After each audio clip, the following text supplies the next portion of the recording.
Alright, I will use this.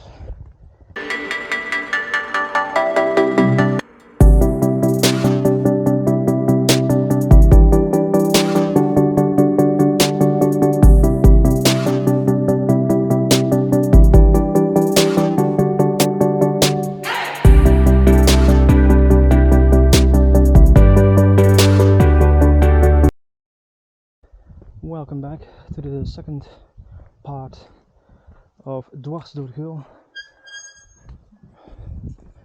Goeiedag.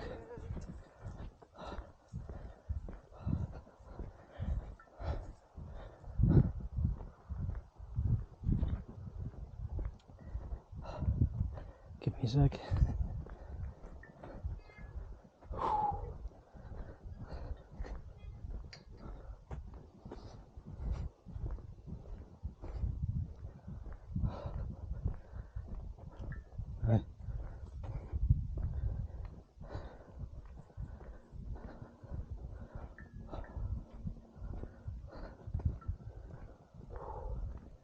Right.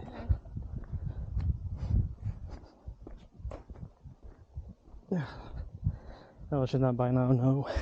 I don't like it to talk. We're in the presence of other hikers. I don't want to disturb them. But yes, welcome back to the second part of the Dwars door Geul, close by Epen. I'm still dealing with gastric problems, but I'm glad to have you back here with me, so I'm not all too alone. We are reaching checkpoint 5. We got 8 checkpoints on this one. This route is, if you have seen the previous video, then you already know this, but this is a 6-kilometer hike. That takes about 2 hours max. So I do expect to be done within the 2 hours. I think even that I will be done within the 1 hour, but that's hopeful thinking. We shall see, I guess. Temperature is about 27 degrees Celsius, not Fahrenheit. I don't do Fahrenheit. If you want to calculate that, use the Google. But we in Europe don't use that metric system. So, yeah, I hope you enjoy.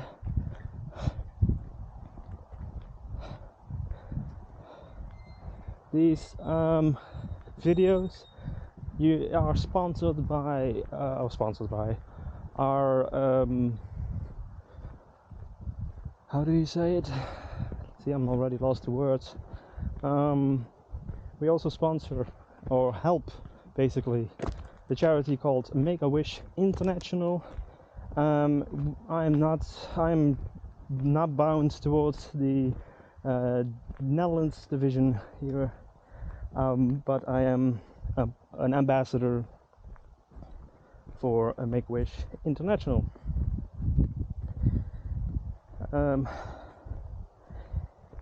But if you're wondering what Make-A-Wish is, then you have to give me a few seconds because I saw some hikers.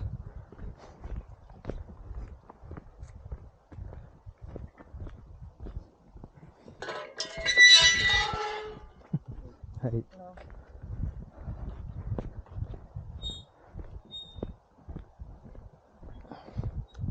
Alright. Sorry for that. Frosty. Oh. Okay. Frosty areas. Anyway. Make-A-Wish. Yes.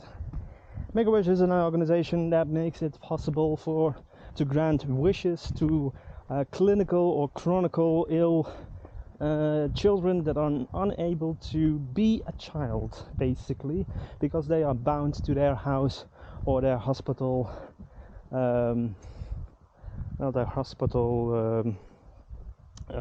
appointments. So that it's unable for them to be able to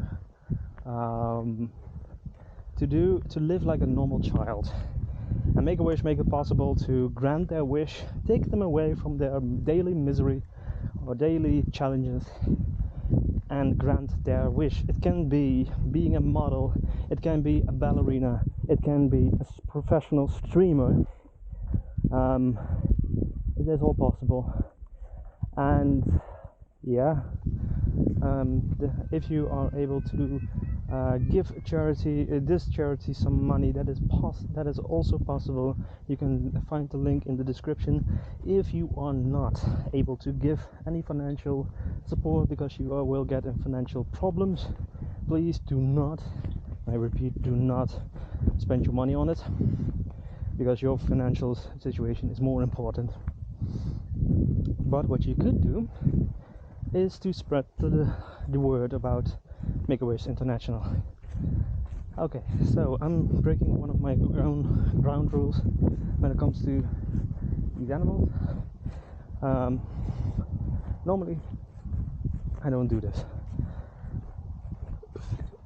but I have no choice. This is farmland. This is owned by a farmer, so I'm actually shocked, confused by the fact that these cars are here, and or that this road even exists for hikers, because basically you need to leave these animals alone. If you're going through the area, as you have seen, I'm deviating from my course, keeping distance from them. Do not disturb them. Please, I beg of you, do not disturb them, because in the end you might get injured by your own fault if you are taking flashes with your pictures or cameras or whatever. You can scare the animal. Do not do it, please.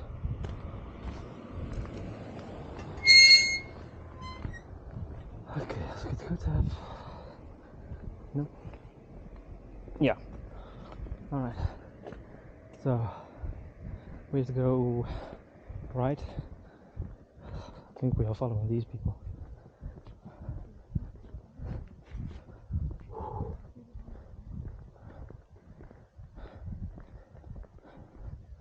Okay, the heat is catching up on me, and we have to go right.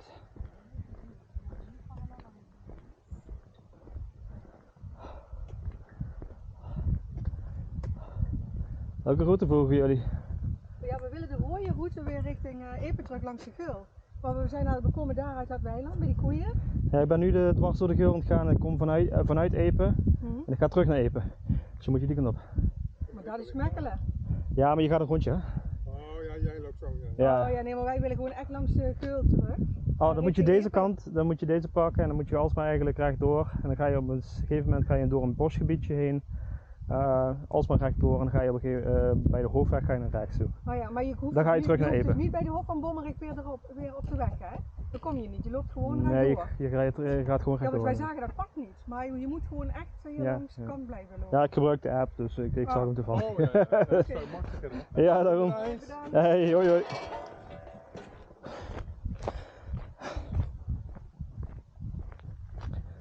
So, if you're wondering what I was doing, these hikers were lost. They were using the old-fashioned map. There's nothing wrong with that. If you are able to do that, then be my guest. It's not my forte. I do admit to that. I just noticed one feature that I did not do that might stabilize the camera a little bit. Alright. I will use this. Oh crap. So, like I said about the animals, I mean, I'm going from topic to topic. The ones that I just helped with the hikers, they were looking for a short way back to the starting point that I came from. So I gave them the direction. Okay.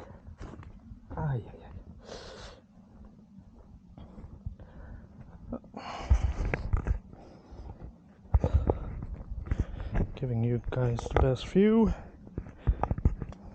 Damn it. Camera, work with me. Okay. Should be more stable now. If it was not for the last few, I mean, 40 minutes. give or take. Oh, sorry. Anyway, so I helped those hikers back on the road, and what I was telling earlier about those animals. In my hiking days, in my routes that I take, I've seen dangerous situations coming forward from animals. Animals are very unpredictable, and you cannot basically just take a guess on what they will do. They are very unpredictable and therefore also very dangerous. So please watch out. If you're in a situation that you are unable to continue your route, just look for a different one. The app does provide you different routes if possible. If it's not, just go back and to a different point and take that route. But do not agitate the animals. Alright, enough about that. I think the message came through. I hope. So yeah, I said about Make-A-Wish, I said about the animals, I help some hikers. I'm being productive on my hike.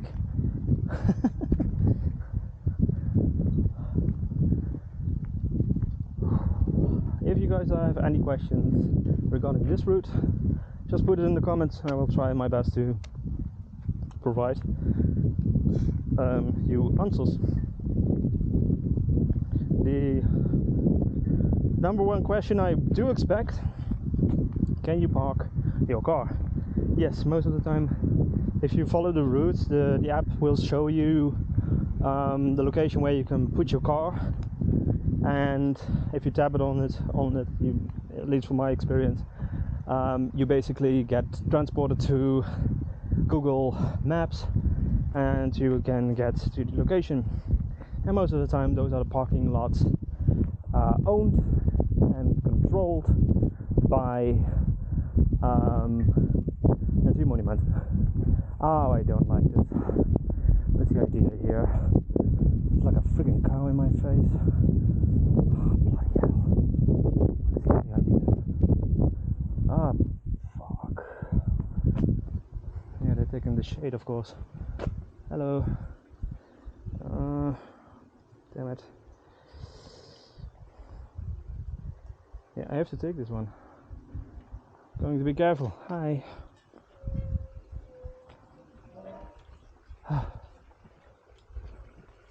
Yeah. Gonna take the long course. Bloody hell. I expected the farmer to be more, thinking. But placing the cows in this kind of areas, take a long road around. What I'm doing is I'm observing these animals on their behavior. If one is like keep watching me on what I'm doing, then get the fuck out. Sorry for my language, but then the situation gets too dangerous for you, because then they feel threatened, especially if they got their young with them. I am not even entering a field, and I'm very, very serious about this. I'm not even entering a field where it seems that there is a young cow, I don't know what the English word is for it, in the field. Like legit, I'm not going to do that.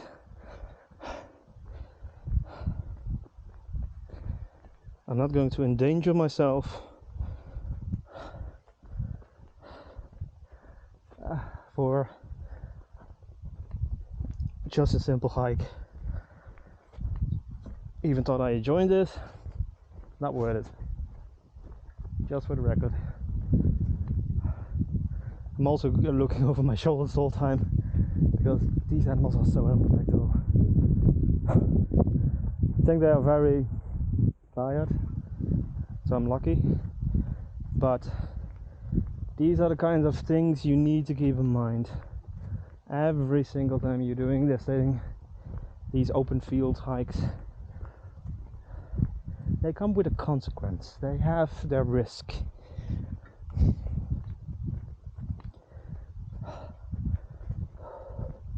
Like if you've seen my video on and Goose, what was it again? Yeah, it was near Valkenburg, where I suddenly was warned by a woman that it was I didn't even see the young one. I did not even see the young cow in the field. I only saw her the moment that the woman pointed it out for me. But it also shows me that the cow that it is very dangerous, because I didn't know where the mother cow was. No idea. That pretty much endangered my situation more. And the woman told me the story that her friend was hospitalized, severely hospitalized, because the mother cow got enraged, because the hiker, the woman in the question, entered the field and was way too close to the young one.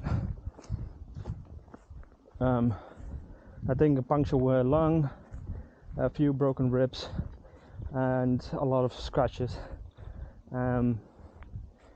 So yeah, but this is basically the dangers you are facing. Pay attention.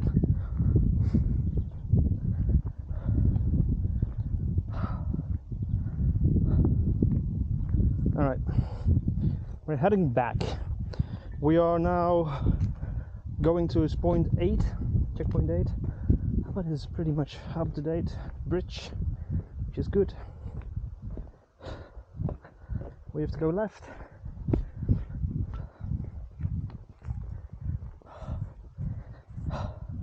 So I honestly do not understand why farmers are just ignoring the idea of hikers going through their fields. They have the agreements with the organizations that manage these and upkeep these, and they're just putting their cows and their animals onto it without any warning, because you can rewatch the video. Any warning that there were animals here that might potentially react aggressively. And you can hear that in my voice that I'm very passionate about this, but this is like literally common sense. Come on, my life is in danger, and most likely a farmer will say, my mate, dude, you're a sensible boy, and you know that if you see the animals you don't enter.